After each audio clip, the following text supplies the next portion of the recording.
bahkan mungkin bidang itu aja sudah tidak relevan lagi gitu loh. Jadi seperti itu adalah kondisi yang kita hadapi. Nah, lantas bagaimana untuk survive kemudian di new normal nanti? Bahkan di saat ini yang sebenarnya udah jadi new normal ya.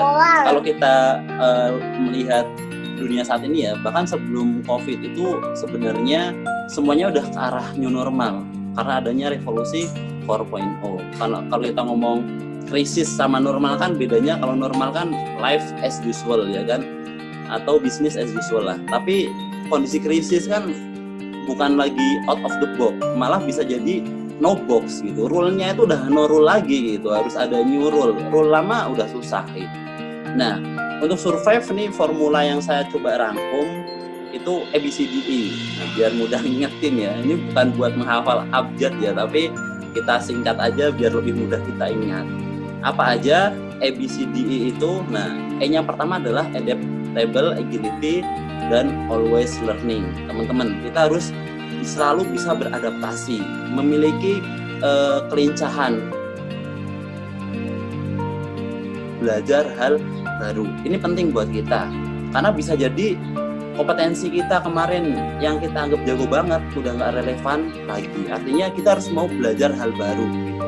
Harus terus belajar, terus beradaptasi dengan lingkungan, terus update informasi, harus punya agility yang bagus di tengah kondisi seperti sekarang ini. Kalau nggak seperti itu kita akan tertinggal gitu. Kita masih mempertahankan idealis dengan kondisi seperti sekarang, ya susah gitu.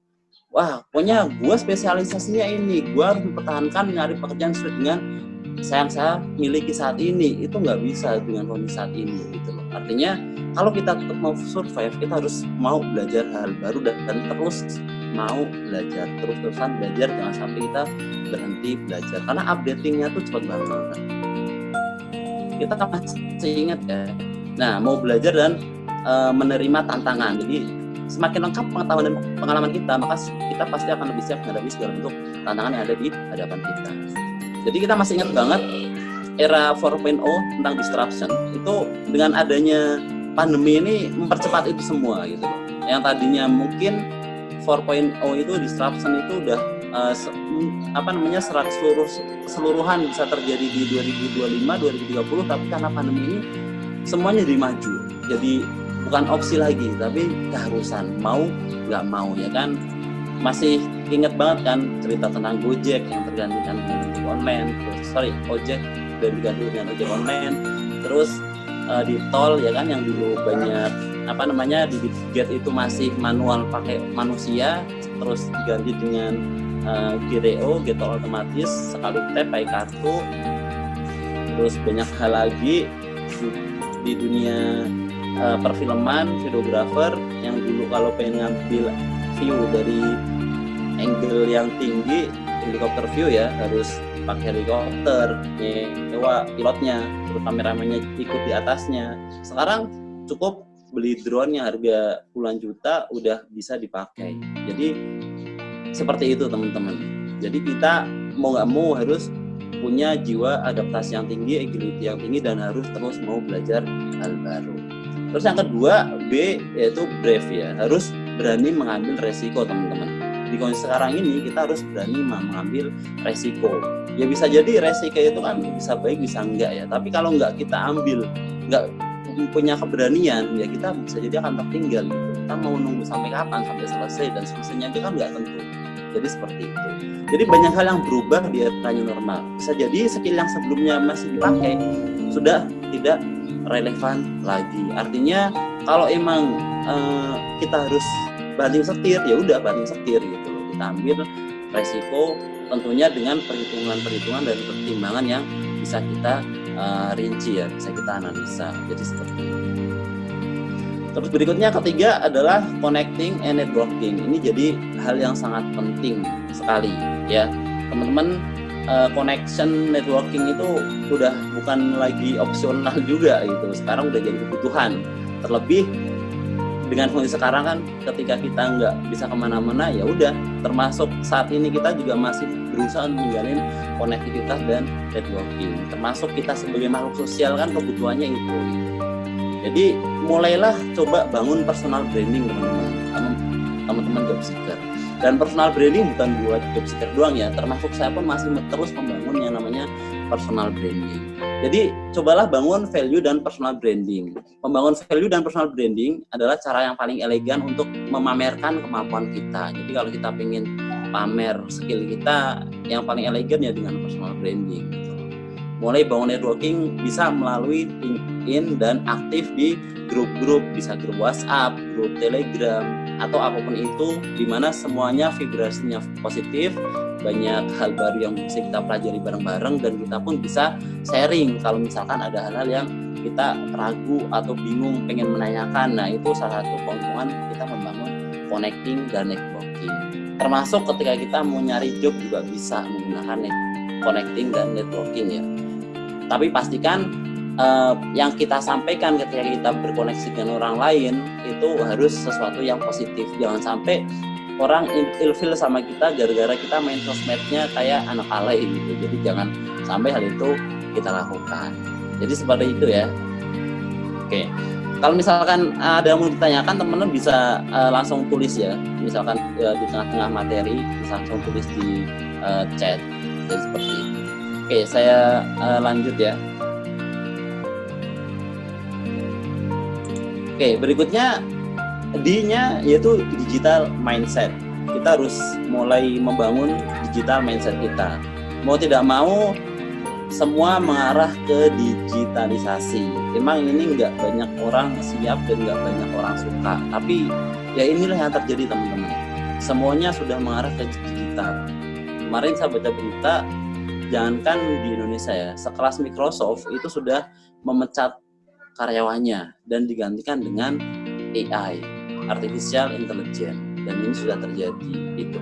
Di tengah-tengah kita yang tadinya mungkin digitalisasi itu planning perusahaan masih 5 tahun, 10 tahun, tapi karena pandemi ini udah disegerakan sesegera mungkin. Artinya kalau tidak siap-siap kita dengan digital mindset, ya kita pasti akan tertinggal. Seperti kisah tadi kan di pintu tol Jasa Marga ya kan, yang dulu masih pakai orang sekarang sudah otomatis semua, ya semuanya arahnya ke situ. Jadi cobalah untuk memulai belajar dan memahami hal apa yang bisa kita kuasai terkait dunia digital saat ini. Kalau kita nggak bisa coding ya nggak harus bisa coding juga gitu. Tapi kita punya mindset bahwa apa sih yang bisa kita digitalkan. Kalau misalkan saya sebagai HR, saya akan selalu berpikir di HR apa aja sih yang nggak harus pakai orang dan bisa dipakai digital. Di bisnis juga sama, artinya kita harus punya analisa berpikir di mana segala hal itu kita pikirkan apakah bisa didigitalkan atau tidak. Jadi seperti itu.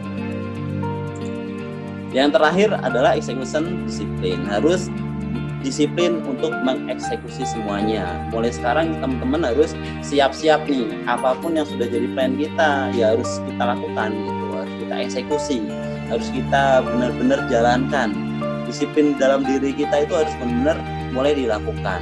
Jadi seperti itu. Apalagi sekarang kan eranya work from home ya. Jangan sampai WFH justru jadi kebiasaan buruk buat kita, sehingga pas kita WFO lagi banyak hal-hal yang malah bikin kita kelingkungan gitu, karena kita nggak disiplin, tugas nggak selesai dan lain sebagainya. Dan disiplin ini bagian daripada attitude. Nah, dalam dunia karir sendiri kan attitude itu menjadi segala-galanya sebelum kemudian kompetensi. Artinya orang yang attitude-nya bagus itu lebih dipertimbangkan daripada attitude-nya jelek meskipun kompetensinya bagus. Tapi yang paling bagus ya attitude-nya dibangun yang bagus dan kompetensinya juga harus dibangun gitu. Jangan sampai kemudian jadi alasan buat tidak, yang penting kan attitude, nggak perlu kita bisa ini bisa itu. Ya nggak gitu juga. Kalau kandidatnya kita doang sih oke. Kalau kandidatnya banyak gitu dan yang lain attitude-nya bagus juga, tapi yang diambil ya yang attitude-nya bagus dan kompeten. Jadi seperti itu. Nah, mungkin itu aja sharing dari saya teman-teman. Ini media yang saya pakai, bisa teman-teman bantu viralkan, bisa di subscribe, follow dan lain sebagainya. Oke, terima kasih. Saya kembalikan ke host. Jika ada pertanyaan boleh langsung chat atau shake hand ya, bisa diaktifkan mikrofonnya. Oke, itu dari saya. Terima kasih. Saya kembalikan ke host. Silakan Mbak. Oke, terima kasih Pak Barep materinya. Nah, Nah, untuk rekan-rekan yang mau bertanya, boleh langsung dicantumkan di chat box ya. Tadi di materi pertama tentang pemaparan staff recruitment, itu juga ada pertanyaan dari Ibu Nadira Tia. Nanti juga akan dijawab oleh Mbak Astri. Saya serahin ke Mbak Astri dulu. Silakan Mbak Astri.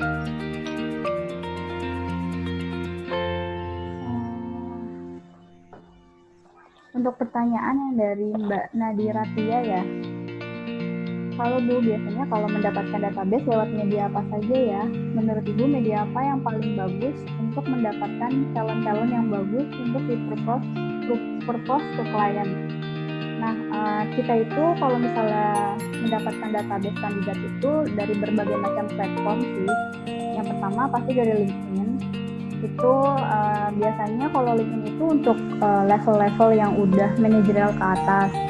Lalu kita juga pakai referral dari database yang kita punya. Jadi kalau misalnya kita udah networking ke satu orang, nah dari satu orang itu kita punya kesempatan untuk mendapatkan kandidat lagi yang memang mereka miliki. Misalnya kayak koneksi mereka itu ada di, misalnya mereka punya teman yang emang di bidang misalnya di bidang digital atau di bidang IT. Nah, kita bisa minta referral dari sana.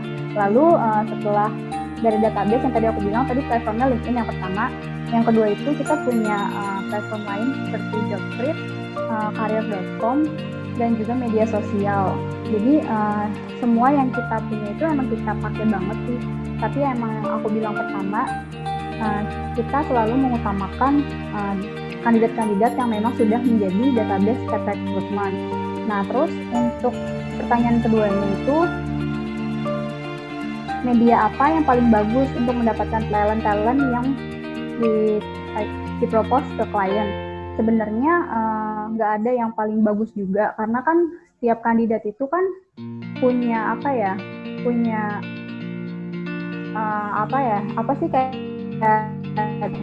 dia lebih prefer untuk pakai update profile itu ke LinkedIn atau ke Jobstreet atau ke Career.com.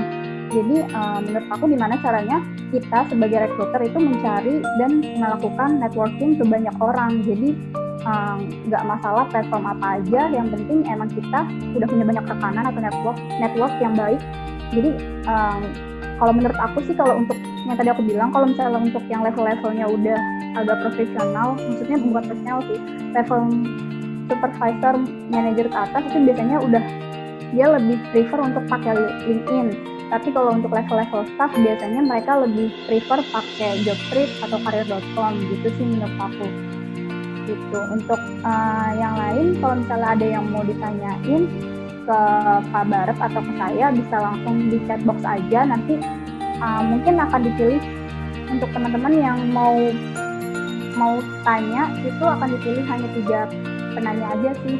Jadi karena untuk mempersingkat waktu, nanti Pak Barep sama saya yang akan pilih pertanyaannya gitu. Ini kayaknya baru masuk pertanyaan lagi buat Pak Barep ya kayaknya. Ya, boleh dibacakan aja, Mbak. Halo, Assalamualaikum. Nama saya Ilham dari Garut. Saya ingin bertanya, di tengah pandemi seperti ini, di luar yang sudah dijelaskan tadi, hal apa yang harus dipersiapkan oleh fresh grad dalam mencari pekerjaan, selain memperbaiki CV, mencari lowongan kerja, dan mengikuti pelatihan atau seminar online? Serta di luar faktor keahlian yang dimiliki calon karyawan, faktor apa lagi yang dapat membuat HRD merekrut calon karyawan tersebut? Terima kasih. Oke, saya jawab langsung aja ya. Iya, silakan. Oke, Mas Ilham, waalaikumsalam Mas, thank you pertanyaannya dari Garut ya. Asgar nih, asli Garut. Oke, jadi buat fresh grade ya, tadi pertama kita harus bangun jaringan seluas-luasnya. Ini sekarang jadi penting gitu. Kalian bisa manfaatkan sosial media yang kalian punya, teman-teman ya, bisa manfaatkan LinkedIn. Mulai sekarang kalau teman-teman belum ada akun di LinkedIn, segera deh bikin gitu. Karena kenapa harus LinkedIn sih? Ini ada alasannya sebenarnya.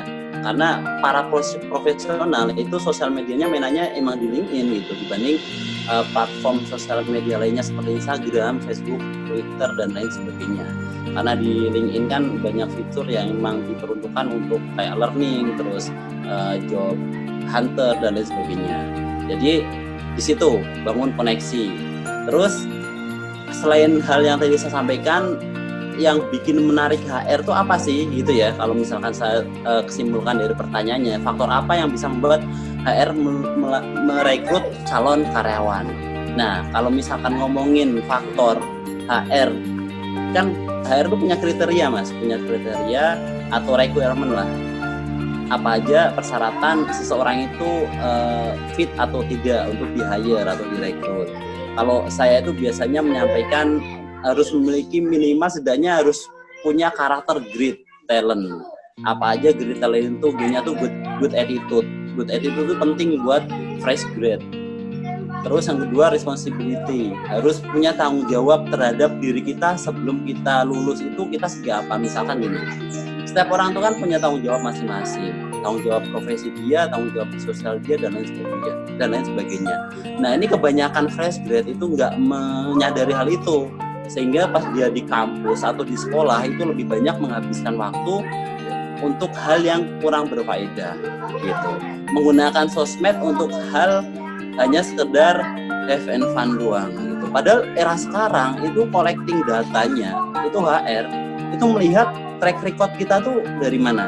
Dari sosmed teman-teman. Kalau misalkan teman-teman pengen ngepoin saya, langsung cari Google Bara Priyotomo, pasti bakal muncul. Akun Instagram saya muncul, akun LinkedIn saya bakal muncul di situ, apalagi akun Facebook saya bakal muncul, akun Twitter saya bakal muncul, dan lain sebagainya lah, dimana saya punya akun di sosial media. Dan itu akan mengkonfirmasi, akan dilihat gitu. Oh ternyata dia selama ini backgroundnya seperti ini loh. Oh di Instagram, di Facebook sering posting misalkan sama temen-temennya lagi minum-minuman beralkohol kayak gitu kan. Anak-anak kan suka nggak ngeh ya kalau anak sekolah, dan saya sering banget menemukan hal itu gitu loh. Padahal karir itu bukan dimulai ketika kita lulus sebenarnya. Nah ini mindset ya, mindset. Banyak orang memandang bahwa sekolah masih muda ini ya udah seneng-seneng aja. Nanti masalah masa depan kalau udah lulus aja saya harus nyari kerja. Salah teman-teman. Kita harus mulai sejak kita bisa berpikir dewasa. Makanya kalau dalam agama sendiri kan kewajiban itu kan akan dikenakan bagi orang-orang yang sudah berakal. Artinya kalau kita sudah berakal ya kita harus udah punya tanggung jawab terhadap diri kita sendiri gitu loh. Apa yang kita perbuat dulu pasti ada konsekuensinya dalam jangka pendek maupun dalam jangka panjang, dan itu harus kita benar-benar pahami dan sadari sejak dini gitu loh. Jadi pastikan ketika kita bermain sosial media ya kita harus bermain sosial media yang bagus, dan manfaatkan sosial media kita itu untuk membranding diri kita untuk hal yang positif, sehingga orang mengenal kita itu positif gitu loh. Artinya pas HR mau rekrut kita baru sosmednya udah semsem gitu, udah langsung naksir, wah ini orangnya kayaknya baik, bagus, enak, sering sharing. Nah itu udah jadi nilai tambah dibanding pas misalkan kita kasih kesempatan psikotes interview bagus, pas di cross check sosial medianya kok kayak gini sih orangnya, wah jadi ilfil ya kan. Jadi gitu. Terus karakter berikutnya selain tadi kita itu terus responsibility dan integrity ya. Terus harus punya antusias yang tinggi. Sebagai fresh grad kalian harus antusias, aktif ya, antusias, lihat sosmed, ada lowongan ya apply aja gitu. Tentunya kita harus pertimbangkan CV harus kita perbaiki. Kadang-kadang banyak juga gitu orang CV-nya masih ala kadarnya. Harus teman-teman bangun ya, CV itu selain curriculum vitae juga create value. Jadi buat itu sebagai value kalian tuh tertuang di situ. Kalau marketing itu tuh ibarat orang jualan, CV itu kayak brosur. Kalau teman-teman lihat sales dealer kan nggak mungkin kan dia kemana-mana bawa motor gitu. Ya paling yang dikasih brosurnya. Atau produk yang lain lah, brosur dilihat, oh nggak menarik nih, ya udah dibuang gitu. Sama, akhirnya CV kita nggak menarik nih, dibuang gitu. Bukan menariknya, tapi kontennya, lebih kontennya. Oh ini nggak informatif, saya pengen nyari informasi ini aja nggak dapat sini, udah buang gitu. Tapi kalau kontennya udah bagus, udah sesuai, informasinya benar informatif, itu akan ke proses ke selanjutnya. Jadi seperti itu. Jadi tadi harus antusias. Kalau ada kesempatan infoloker jangan pilih-pilih deh gitu loh. Pas lihat wah jauh, ya sekarang kita mau kerja deket ya susah gitu loh. Jauh bahkan lintas negara sekarang itu pekerjaan udah open gitu. Jadi seperti itu. Artinya kita harus antusias ya, memiliki antusiasnya. Terus selain enthusiastic juga kita harus tadi A-nya adaptable. Jadi harus adaptif ya, harus bisa mudah beradaptasi lingkungan baru, ketemu orang baru, harus humble. Tentunya dengan menonjolkan sisi positif dalam diri kita. Terus terakhir kita harus bisa bekerja sama dengan orang lain. Jadi seperti itu. Jadi itulah karakter yang bikin HR itu kesemsem sama kita, teman-teman. Tentunya harus diawali dengan orang tahu kita dulu, ya kan? Ya caranya gimana, bisa kita kirim CV ke dia, kita bangun jaringan sama dia di LinkedIn lah, di grup WhatsApp atau di Telegram. Itu membuat orang akan mulai kita, oh ternyata dia ini aktif loh selama ini dan aktifnya positif. Jadi seperti itu. Oke, itu aja Mas jawaban dari saya. Oke, Mas Ilham boleh kasih feedback dari jawaban Pak Barep ya di grup. Oke, udah di chat. Boleh di kolom komentar boleh ya. Iya, terima kasih atas jawabannya. Oke, bisa lanjut. Ya.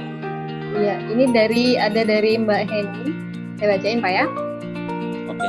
Bagaimana cara membangun personal branding atau kepercayaan lagi dari manajemen yang sebelumnya pernah dicap oleh manajemen perusahaan sebagai biang contoh anggota SP yang biasa dicap sebagai pengganggu kebijakan perusahaan.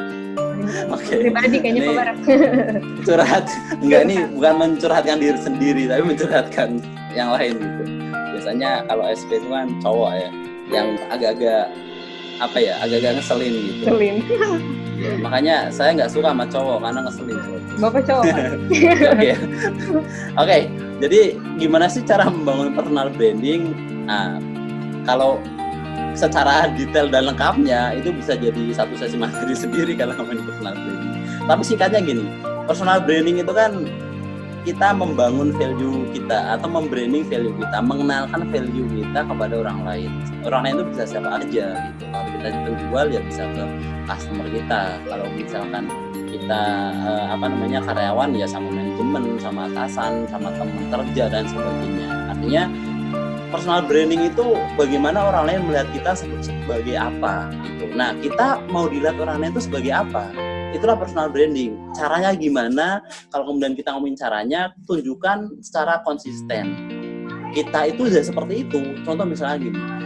Di kantor itu bukan kantor saya sekarang ya, karena sekarang kan saya HR general, nggak ada timnya. Di kantor sebelumnya lagi tuh di HR tuh banyak banget karena perusahaannya besar kan. HR-nya aja tuh banyak banget.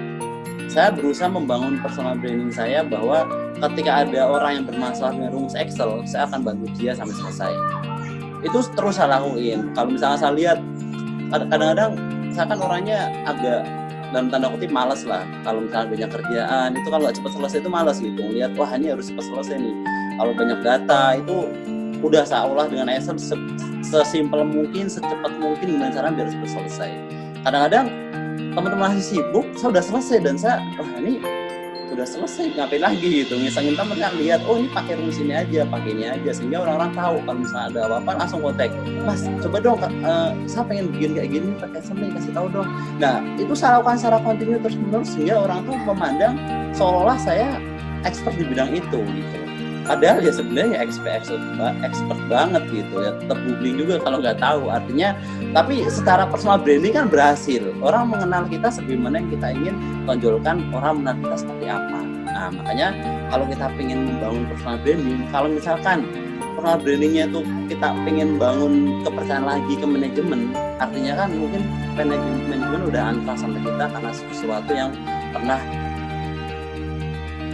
tinggal buktiin aja bahwa kita nggak seperti itu, kita udah tahu bata nasoha misalkan ya, dan lain sebagainya. Tunjukkan bahwa kita integritasnya benar-benar bagus, bisa diandalkan. Tunjukin secara kontinu, terus menerus. Nanti orang akan berpikir dan berubah bahwa oh ternyata dia tidak seperti yang aku kira. Jadi seperti itu. Itulah membangun personal branding. Kalau secara luasnya seperti apa ya, kita bisa manfaatkan semua di jaring sosial kita. Makanya penting ketika kita punya sosmed, punya apapun itu, bahkan ketika kita hidup ini kan kita nggak selamanya hidup kan, kita suatu saat kan bakal pergi, dan ketika kita mati kita nggak bisa memperbaiki itu semua. Nah kita pengen dikenal sebagai orang seperti apa sih setelah kita misalkan meninggalkan tempat itu, baik di dunia baik kita di tempat kerja kan nggak selamanya kita kerja, ada masa di mana kita harus pensiun, ya kan. Kalau yang kontrak bisa jadi putus kontrak, bahkan kalau dalam kondisi tertentu kayak sekarang bisa jadi nggak sampai pensiun, udah dipensiunkan terlebih dahulu gitu loh, di PHK atau pensiun dini. Artinya kita harus sadari hal itu sehingga dalam persepsi kita atau mindset kita tuh tertanam bahwa oh, gue nggak selamanya di sini loh, gue harus meninggalkan legasi yang positif, legasi yang bagus bagi orang lain, sehingga orang mengenal kita tuh seseorang yang benar-benar bermanfaat buat mereka, nggak nyusahin mereka. Jadi seperti itu. Jadi lakukan secara kontinu apa yang ingin orang lain tuh mengenal kita sebagai apa. Jadi seperti caranya. Jadi seperti itu. Itu ya jawaban dari saya. Kalau misalkan satu lagi sih, kalau misalkan track recordnya sebagai SP dan udah dicap sebagai pengganggu kebijakan, ya sudah. Mulai sekarang kita tunjukin bahwa kita itu bukan pengganggu kebijakan. Bisa jadi kita tunjukkan bahwa kita sharing loh ke rekan-rekan kerja kalau kebijakan perusahaan itu harus disupport. Nah seperti itu tunjukin aja secara terus menerus. Nanti mungkin di awal bakal, karena udah sebelumnya antras, bakal dicap, wah tumben lu sok ini ya, biasanya kan kayak gitu. Tapi ya nggak apa-apa, awal-awal emang kayak gitu ketika ingin berbagi sesuatu. Tapi kalau lama-lama orang akan melihat kredibilitas kita, akan melihat integritas kita. Jadi seperti itu ya. Oke, next, bisa lanjut Mbak. Oke, gimana Mbak Heni jawaban favoritnya? Boleh dikasih feedback di chat box ya. Sementara kita lanjut dulu Pak, ada satu pertanyaan lagi dari Mas Restu Sanjaya. Ya. Nama saya Restu Sanjaya, ya dari Semarang. Sebagai job seeker saat kondisi new normal, apa yang bisa kita develop bila perusahaan yang kita apply adalah kelas konvensional?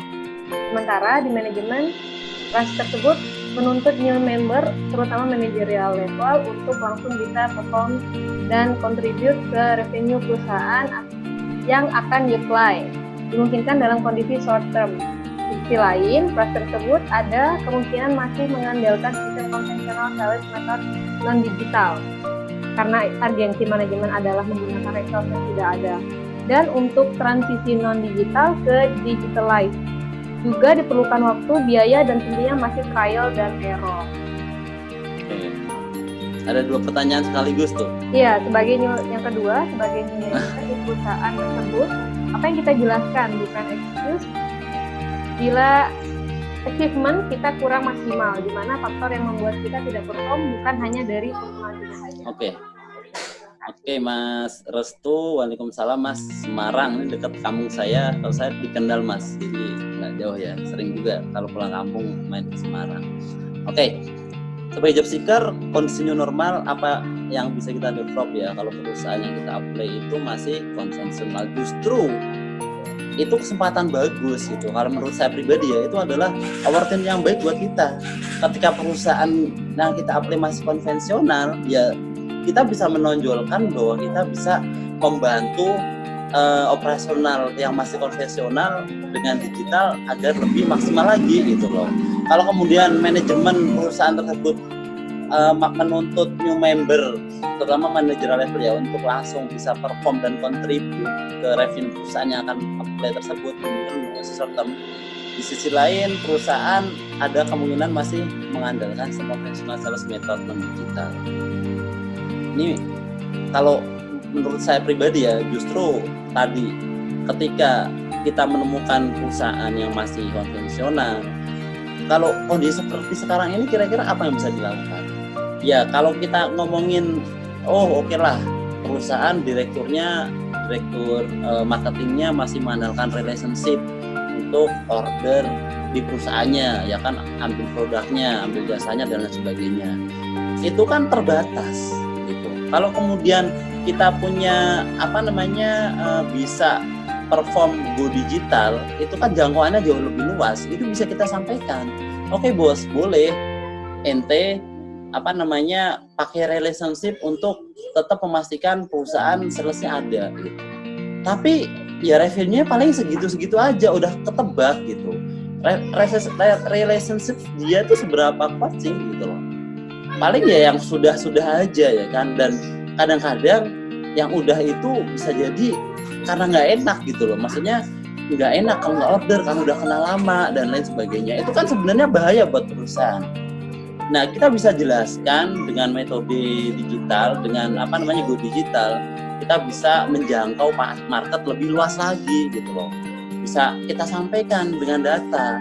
Kalau misalkan go digital nih bos, kita bisa jangkauannya itu lebih dari ini. Kalau misalkan jangkauannya udah luas kan tinggal diperbaiki kontennya, ya kan? Misalkan belum maksimal nih, padahal jangkauannya udah luas. Misalkan kita pakai digital AdSense di Facebook atau di Google atau di mana YouTube atau iklannya ya, atau di Instagram promosinya udah kita pasang AdSense buat promosiin, tapi kok belum bagus, jadi kita tinggal coba review lagi yang salah apanya nih, apakah dari copywritingnya nggak bagus atau dari konten iklannya kurang menarik sehingga kalau di marketing tuh interaksinya sangat dikit ya kan, atau karena emang ternyata produknya itu nggak sesuai marketnya gitu. Itu kan kalau kita sebagai apa dulu kan melihatnya gitu loh. Kalau misalnya kita sebagai marketing ya kita harus bisa menganalisa, artinya produk ini tuh target marketnya seperti apa sih kriterianya, kita bisa bidik, kita bisa riset, kita bisa kejar itu. Jadi seperti itu. Karena di manajemen ada menggunakan research yang sudah ada, dan untuk transisi digital juga diperlukan waktu, biaya, dan tentunya trial dan error. Ya itu tuh tinggal bagaimana kita mengkomunikasikannya menurut saya sih. Emang beberapa hal digitalisasi butuh biaya nggak kecil gitu, besar, dan masih trial error juga. Tapi bisa kita head to head kan gitu. Dalam jangka panjangnya itu menurut saya better digital pasti masih ya. Kalau misalkan dalam jangka pendek pikirannya ya bisa jadi nggak perlu digital, tapi juga bisa lihat juga bisnisnya tuh apa gitu, produknya apa, dan konteksnya seperti apa. Kan nggak semuanya bisa digital juga gitu. Ada beberapa pekerjaan atau job yang emang nggak bisa digital gitu. Misalkan contoh di perusahaan, direkturnya atau karyawannya butuh jemputan, artinya harus ada driver yang nyetir mobilnya kan, masa pakai digital yang kayak gitu kan nggak mungkin. Artinya kita harus bisa melihat juga gitu loh, apa sih hal ini. Makanya digital mindset itu bukan hanya sekedar yang penting apa digital, enggak, tapi kita harus tahu apa yang harus bisa didigitalkan itu lebih baik dibanding konvensional, apa yang kalau didigitalkan itu ternyata nggak lebih baik daripada konvensional. Itu kan bisa dianalisa gitu. Nah, lanjut ke pertanyaan kedua, sebagai new member di perusahaan tersebut, apa yang kita jelaskan bukan alasan ya, bukan itu juga sistem kita kurang maksimal, di mana faktor yang buat kita tidak perform itu bukan hanya personal kita aja. Nah, speak by data mas, untuk hal seperti ini speak by data. Makanya ketika kita presentasi data achievement apapun itu, tunjukkan aja datanya. Pasti di data-data, atau misalkan kalau di marketing bulan-bulan tertentu nih nggak achieve nih target penjualannya, kan ada datanya kan, nggak achieve-nya kenapa gitu. Bisa kita breakdown lagi nantinya. Artinya untuk menjelaskan hal yang semacam itu kita harus benar-benar speak by data, jangan sampai by asumsi. Kalau by asumsi kita udah pasti akan disalahkan, dan emang salah gitu ya, karena by asumsi itu kan bukan data. Tapi kalau kita ngomongnya by data itu bisa mudah. Meskipun nanti ternyata data ditemukan, oh ini karena orangnya kurang maksimal, itu kan kelihatan dan bisa kita maksimalkan. Misalkan kita mengerti, ternyata tim kita yang nggak maksimal cara kerjanya dan sebagainya, kurang disiplin dan sebagainya, itu kan kelihatan dan bisa kita perbaiki. Apakah orangnya diperbaiki, dimutasi? Jawaban dari saya, Mas Restu Sanjaya. Iya, terima kasih Pak Barat. Saya juga baru ternyata ini perusahaan. Kalau dijawab sama Pak Barat tadi, perusahaan konvensional. Pak Barat, pertanyaannya sudah 3, jadi kita selesaiin aja, nggak apa-apa Pak Barat ya? Boleh. Oh, boleh, oke. Jadi rekan-rekan sekalian, webinar pada hari ini tuh intinya adalah bagaimana kita mampu beradaptasi di kondisi new normal sekarang, seperti yang dijelaskan sama Pak Barat tadi. Yang pertama itu setelah adaptasi tentunya harus berani mengambil resiko. Jadi jangan takut dengan kondisi yang sekarang, begitu Pak Barat ya. harus berani mengambil resiko dan tetap survive. Kemudian juga tetap harus personal branding dan dimulai sejak, mungkin kalau di sini ada rekan-rekan dari mahasiswa bisa mulai personal branding dari sekarang. Jadi personal branding itu bukan dimulai saat mencari pekerjaan, tetapi sejak dini, bahkan saat masih duduk di bangku perkuliahan atau masih sekolah. Personal brandingnya bisa melalui media sosial atau mengikuti beberapa komunitas seperti itu. Kemudian tadi ada kita sekarang ini dituntut untuk beralih ke digitalisasi, apa dilakukan secara online. Misalnya sekarang kalau sedang tidak pandemi mungkin kita akan adakan pertemuan offline, artinya seminar seperti biasanya. Tapi karena masih pandemi, jadi kita lakukan seminar online atau webinar. Dan juga yang terakhir, jangan lupa selain mengupgrade skill, kita juga harus belajar bagaimana sih caranya menjadi generasi muda atau generasi yang tetap mempunyai attitude yang baik meskipun skill kita bagus misalnya, atau pendidikan kita sudah tinggi. Begitu Pak Barep ya? Ya, terima kasih Pak Barep materinya hari ini. Ya, terima kasih. Iya, untuk bahas